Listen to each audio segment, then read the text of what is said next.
Ads లేకుండా latest episodes చూడండి. కోర్టులో నేను అడిగిన దానికి సరే అంటే అయిపోయేది కదా. నేను ఏ విధంగానూ తన జీవితానికి అడ్డు రాను. నాకు విడాకులిస్తే తన బతుకు తన బతకచ్చు కదా.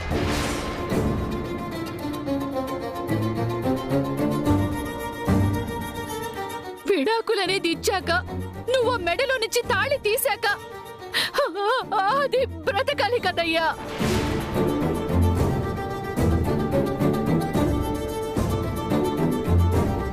చాలే ఆపమ్మా. నీ కూతురు సరే అన్నాక మధ్యలో నువ్వు అడ్డుపడతావేంటి? పంతులు గారు, ముహూర్తానికి టైం అవుతుంది కదా, జరగాల్సింది జరిపించండి.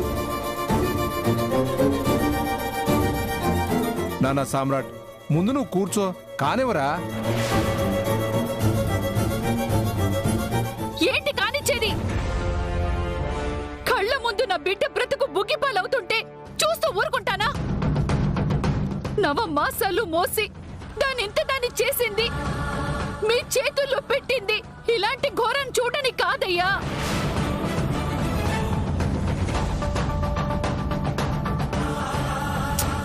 ఆమె అలాగే మాట్లాడుతుంది కానీ నువ్వు కానివరా. భార్య బాధ, తల్లి కడుపు కోత, అయిన వాళ్ళ ఆవేదన ఇవేవి మీకు అవసరం లేదు, అంతేగా?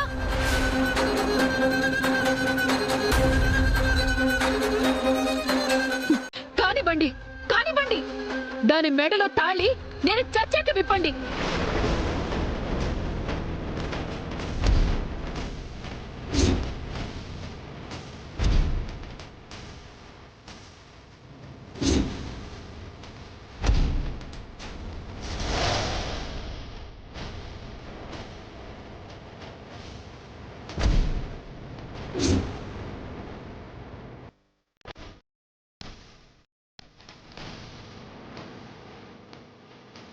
కమలా, కమలా, ఏంటిది? ఏం చేస్తున్నావు? ఏం చేయమంటారు వదిన గారు? నీ నట్టింట్లో నా బిడ్డ కాపురం చేయలేకపోయినా ఈ ఇంట్లో ఉంటే చాలు అని అది వేషం మార్చి ఈ ఇంటి పని మనిషిగా బ్రతికినా ఊరుకున్నాను. కానీ ఇప్పుడు నా బిడ్డ ప్రాణాలే తీయాలని చూస్తున్నారు. ఇంకా చూస్తూ ఊరుకోవటం నా వల్ల కాదు. ఏమండి, ఏంటది? ముందా బాటిల్ పారేయండి. లేదు, నా కూతురి కాపురం నిలబెట్టకపోయినా నా చావు దాని మెళ్ళో తాళిని దూరం చేయకుండా ఆపుతుందేమో చూస్తాను. నా బిడ్డకి ఆ తాళి దూరం అవ్వకుండా నా చావుని అడ్డంగా వేస్తాను.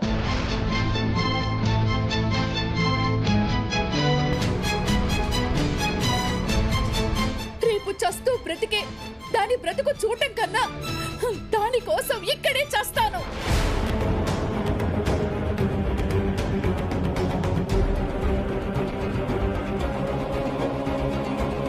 నా కూతురి కాపురానికి పనికిరాని ఇల్లు నా చావుకైనా పనికొస్తుందేమో చూద్దాం. కమలా, నా బిడ్డ బ్రతకటానికి ఇదిగో ఆ దేవుడికి నా చావుని నైవేద్యంగా పెడుతున్నారు. అమ్మా, కమలా, ఏంటిది? వదలండి. కమలా,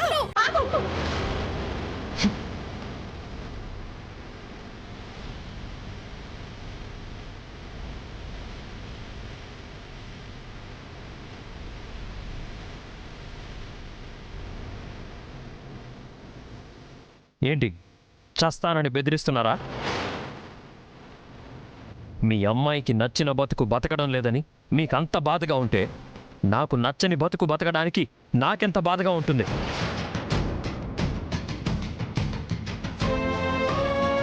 ఏంటయ్యా నచ్చలేదు? ఎందుకు నా కూతురు నీకు నచ్చలేదు? నా బిడ్డ ఏం తప్పు చేసింది? ఒక్కటి చెప్పండి.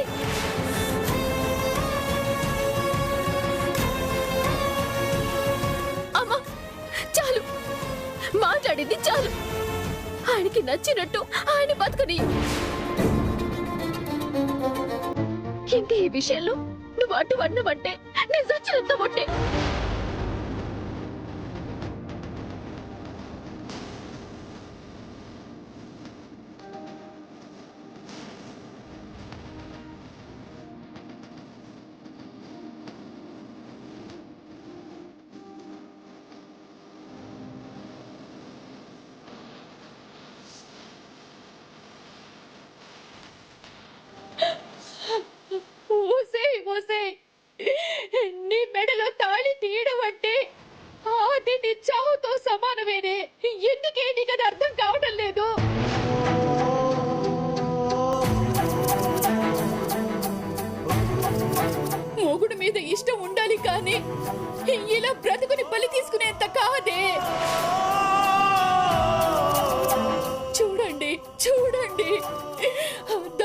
తరువాత రాసుకుంటుంది.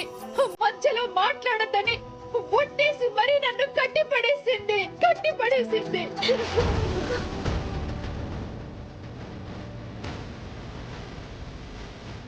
బాబు, ఇంతమంది కన్నీరు చూశాక, మా గుండె కోత నీకు చెప్పాక కూడా తన మెళ్ళో 3 ముళ్ళు విడదీయాలనిపిస్తే ఇంక నీ ఇష్టం బాబు.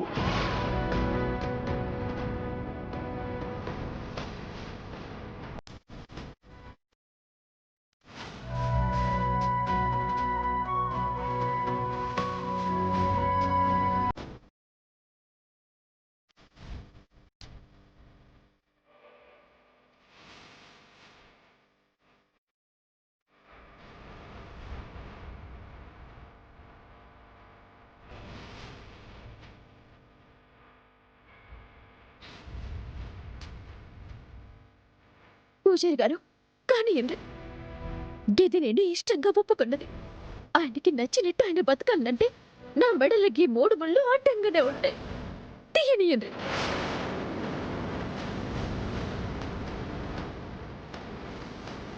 నాన్న ఇంకా చూస్తావేంట్రా?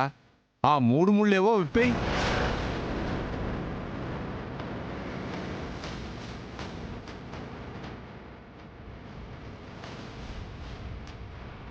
అబ్బా పూజారి గారు, చూస్తారేంటి? కానివ్వండి కార్యక్రమం. సామ్రాట్,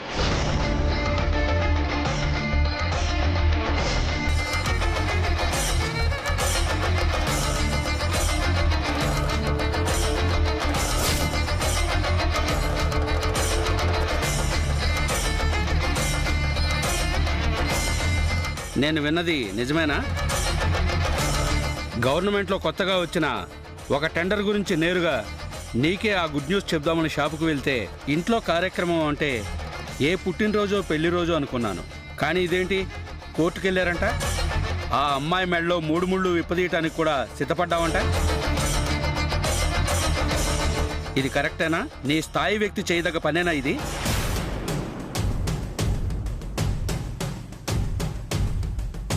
సార్, అవన్నీ మనం తర్వాత మాట్లాడుకుందాం.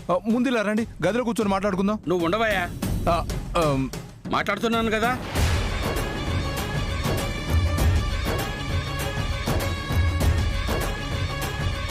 సామ్రాట్, నీ తెలివితేటలో నీ వ్యక్తిత్వం నచ్చే ఏ పని వచ్చినా అది నీకే వచ్చేలా చేశాను.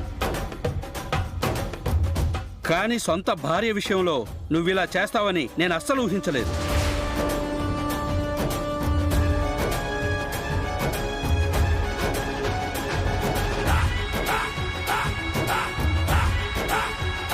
ఇప్పటి వరకు నువ్వు సంపాదించుకున్న పేరుని నీ చేజేతులా నువ్వే నాశనం చేసుకుంటావా? కట్టుకున్న భార్య మెడలో తాళిని విప్పదీయడం ఏంటి? ఇది ఎక్కడైనా ఉందా? భార్య భర్త అంటే ఇద్దరుగా కనిపించే ఒక్కరు. సమస్యలు వస్తే మాట్లాడి తీర్చుకోవాలి. మీ వల్ల కాలేదు అంటే పెద్దవాళ్ళ సాయం తీసుకోవాలి. అంతేకాని భార్యను దూరం చేసుకోవడం కాదు. ఇది మంచి పద్ధతి కాదయ్యా.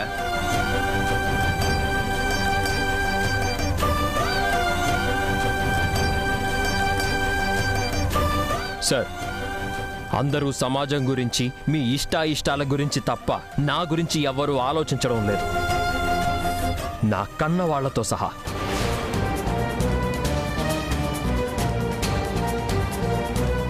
నా బాధేంటి, ఎందుకు తనతో కలిసి బతకలేకపోతున్నాను, ఎందుకు వద్దనుకుంటున్నాను అని ఎవ్వరూ ఆలోచించరే.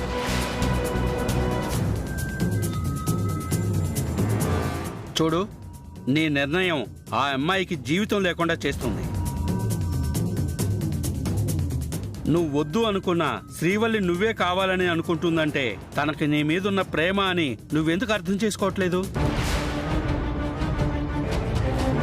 ఇంకా నేను అర్థం చేసుకోవాల్సిందేమీ లేదు. నాకు నచ్చినట్టు నేను బతికే స్వేచ్ఛ కూడా నాకు లేదా? రే సామ్రాట్, ఎవరు ఏం చెప్పినా నువ్వు మాట వినవని నాకు అర్థమైందిరా. ఇంకెందుకురా, ఇక నీ ఇష్టం వచ్చినట్టు నువ్వు కానివ్వు. మినిస్టర్ గారు, వదిలేండి సార్, వీడిని వదిలేండి. వీడు మీరు చెప్పినా కూడా వినడు.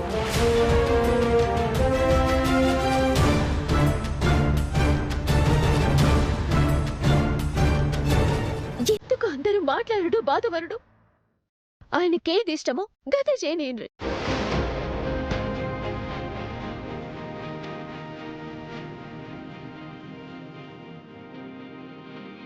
ఇంకెవ్వరు ఆయనకి అంటే చెప్పకుర్రి.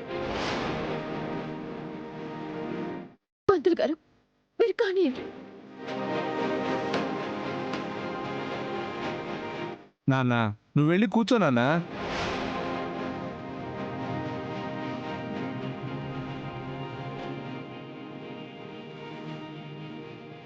నా వల్ల కావటం లేదు బాబు. ఈ చేతులతో ఎన్నో పెళ్ళిళ్ళు చేశాను.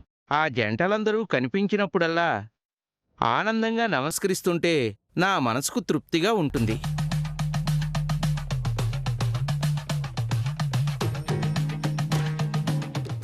ప్రతి పెళ్లిలో ఆ కలశం మీద తాళిబొట్టు ఉంటుంది. వధువు మెళ్ళలో ఎప్పుడు చేరాలా అని. కానీ ఇక్కడ తెంచే తాళి కోసం ఎదురు చూస్తోంది.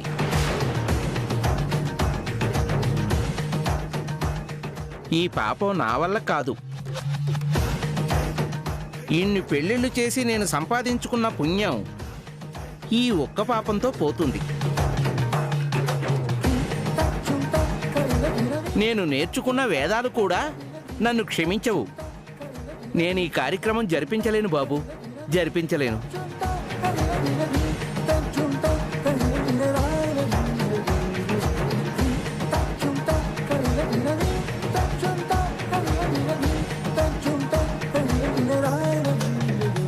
నాన్న మెళ్ళో 3 ముళ్ళు విప్పడానికి ఏ మంత్రాలు కావాలి? ఇప్పే నాన్న.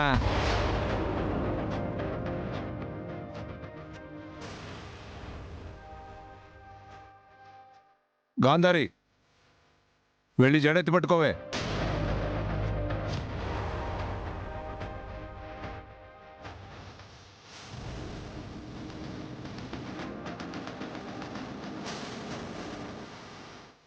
మరదనమ్మా నువ్వన్నా పట్టుకో.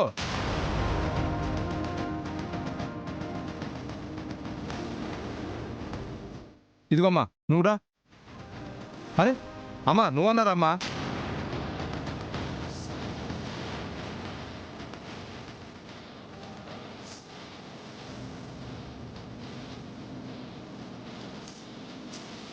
ఎవరు అవసరం లేదు.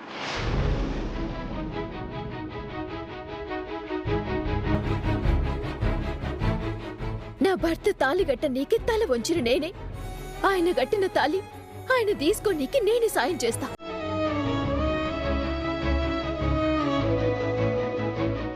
తీయుని.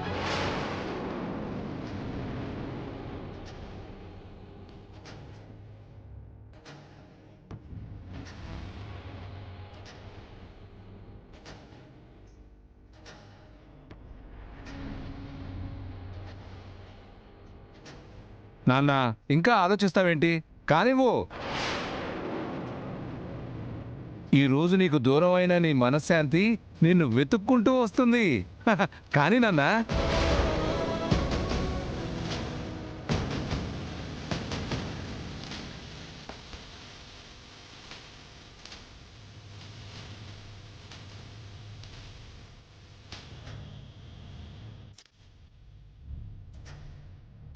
బంగారం రా శ్రీవల్లి.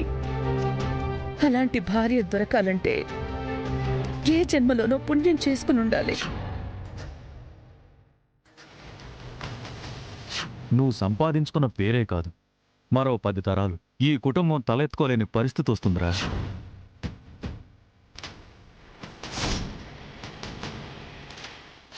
ఇంతకాలం నిన్ను నీతో పాటు మమ్మల్ని గొప్పగా చూసిన జనం రేపటి నుంచి మనల్ని ఏదోలా చూస్తారు.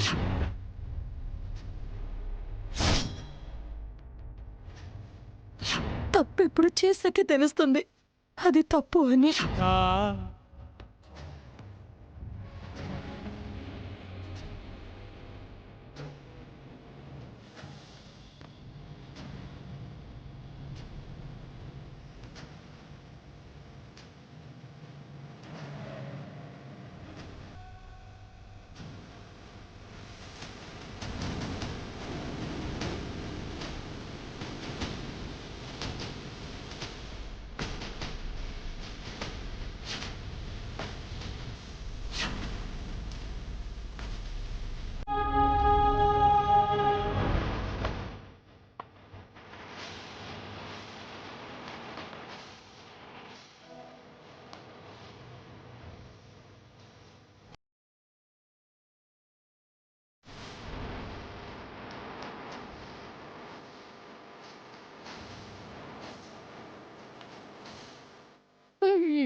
బాబు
చూడు, మాట్లాడు. చెప్పింది చెయ్యబే. మాట్లాడవే. విప్పు. తాళి విప్పు.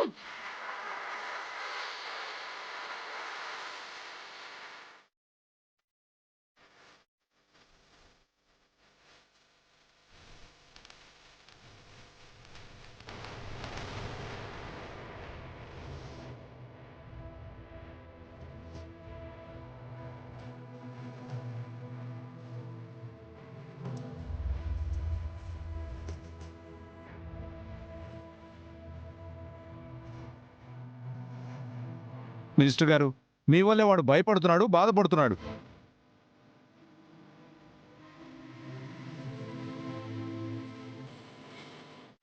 వాడికి ఇష్టం లేదా అంటుంటే అందరూ ఆ అమ్మాయికి సపోర్ట్ చేసేవాళ్లే, కానీ వాడికి ఎవరు సపోర్ట్ చేయరా ఏంటి? నువ్వు ఇంకొక మాట మాట్లాడావంటే ముందు నిన్ను సెల్లో వేయిస్తాను. హా, ఓ,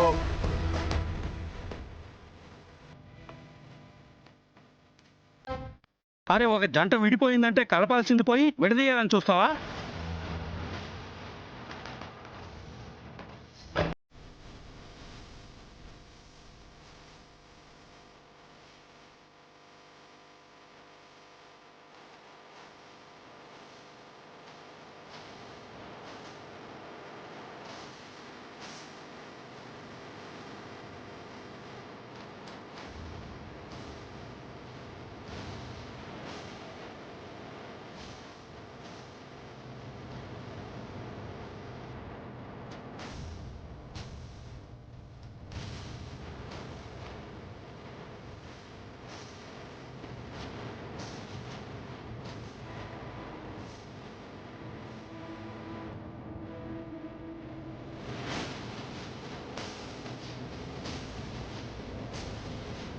భార్యాభర్తల బంధం అంటే అదేనమ్మా.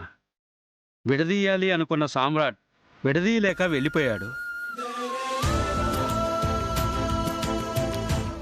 ఇక మీ జంటకి ఎదురే లేదు. ఇక నుంచి సామ్రాట్ ఒక్కడు కాదు, శ్రీవల్లే సామ్రాట్గా ఇద్దరు కలిసే ఉంటారు.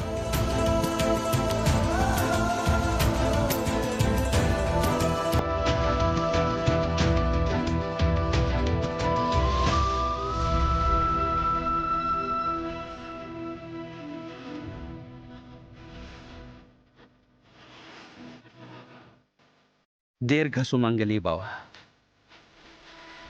చూడమ్మా, ఈ క్షణం నుంచి నీకు నేను అండగా ఉంటాను. అన్నయ్యనే అనుకో, బాబాయ్నే అనుకో, ఎప్పుడు ఏ అవసరం వచ్చినా ఒక్క ఫోన్ కాల్ చేయి చాలు నాకు.